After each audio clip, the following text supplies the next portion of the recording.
সরোজ দত্তের কবিতা, পৃষ্ঠপোষকতায় দিব্যেন্দু মাইতি, পাঠে সমীর মুখার্জি। আমার কবিতা কভু কহিবে না আমার কাহিনী, অসতর্ক কোনো ছত্রেই ধনিবে না ক্রন্দন আমার। আমার কবিতা নহে দুর্বলের দুঃখের বেসাতেই, নহে সে অপূর্ণ কাম অক্ষমের মর্ম ব্যভিচার।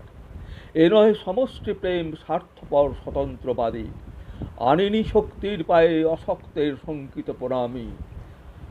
গণগগনের পথে অগ্নিরথ জনমানবের, যাহারা টানিয়া আনে তাহাদের সহকর্মী আমি।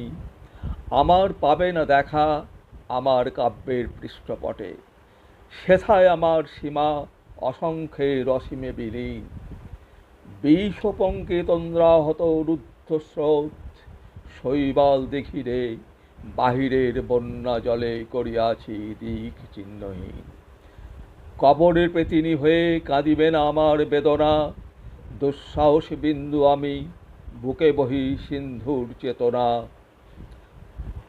1939 সালে লিখিত এই কবিতার শিরোনাম ছিল কোনো বিপ্লবী কবির মর্মকথা।